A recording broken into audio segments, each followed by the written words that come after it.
ఆచమనం అంటే ఏమిటి? పూజలు, వ్రతాల్లో ఆచమనం అనే మాట చాలా సార్లు వినిపిస్తాయి. ఆచమనం అంటే ఏమిటో, దాని వెనుక ఉన్న శాస్త్రీయత ఏమిటో ఇప్పుడు తెలుసుకుందాం. ఆచమనం అనే ఆచారం పరిమితమైనది. ఉదయం లేచి స్నానం చేసిన తరువాత, పూజకు ముందు, సంధ్యావందనం చేసే సమయంలో, పలుసార్లు భోజనానికి ముందు, తరువాత బయటకు ఎక్కడికైనా వెళ్లి వచ్చిన తర్వాత, ముఖం, కాళ్ళు, చేతులు కడుక్కున్న తరువాత ఆచమనం చేయవచ్చు. ఆచమనం చేసే వ్యక్తి శుచిగా, శుభ్రంగా ఉండాలి. ఒక్కొక్కసారి ఒక్కొక్క ఉద్ధరిని చొప్పున మంత్రయుక్తంగా 3 సార్లు చేతిలో నీరు పోసుకుని తాగాలి. ఆచమనం గురించి సంస్కృతంలో గోకర్ణాకృతి హస్తేన మాషమగ్న జలం పిబేత్ అని వర్ణించారు. అంటే కుడి అరచేతిని ఆవు చెవి ఆకారంలో ఉంచి ఇందులో 3 ఉద్ధరిణుల నీటిని ఒక మినపగింజ మునిగే అంత పరిమాణంలో నీళ్లు పోసి వాటిని తాగాలి. చేతిలో పోసే నీళ్లు అంతకంటే ఎక్కువ కాని తక్కువ కాని ఉండకూడదు.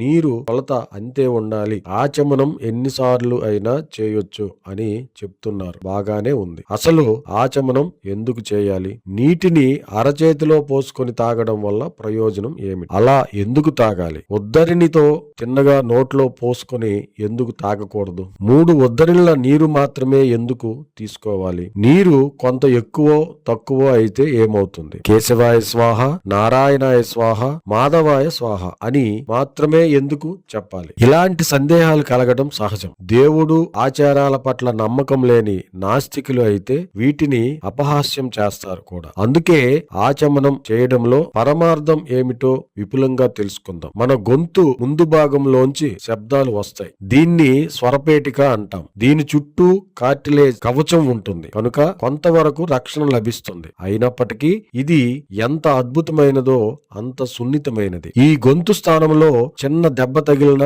ప్రమాదం. స్వరపేటిక దెబ్బతిని మాట పడిపోవచ్చు. ఒక్కోసారి ప్రాణమే పోవచ్చు. స్వరపేటిక లోపలి భాగంలో ధ్వని ఉత్పాదక పొరలు ఉంటాయి. ఇవి ఇంగ్లీషు అక్షరం వి ఆకారంలో పరస్పరం కలిసిపోయి ఉంటాయి. ఈ తంత్రులు సూక్ష్మంగా ఉండి ఎపెక్స్ ముందు భాగంలో పాతుకుని ఉంటాయి. స్వరపేటిక కవాటాలు పల్చటి మాంసపు పొరతో ముడిపడి ఉంటాయి. ఈ శరీర నిర్మాణం గురించి చెప్పుకోవటం ఎందుకంటే మన భావ వ్యక్తీకరణకు కారణమైన స్వరపేటిక మహా సున్నితమైనది. ముక్కు, నోరు, నాలుక, పెదవులు, పళ్ళు, గొంతు నాళాలు, అంగిలి, కొండనాలుక, గొంతు లోపలి భాగం, శ్వాసనాళం, అన్ననాళం, స్వరతంత్రులు, వాటి చుట్టూ ఉన్న ప్రదేశం ఇవన్నీ ఎంతో నాజూకైనవి. వీటికి బలం కలిగించడమే ఆచమనం పరమోద్దేశం. ఆచమనంలో 3 ఉద్ధరిణుల నీరు మాత్రమే తాగాలి అని చెప్పుకున్నాం కదా. గొంతులోంచి శబ్దం వెలువడేటప్పుడు అక్కడున్న గాలి బయటకు వస్తుంది. ఇలా లోపల నుండి గాలి బయటకు వస్తున్నప్పుడు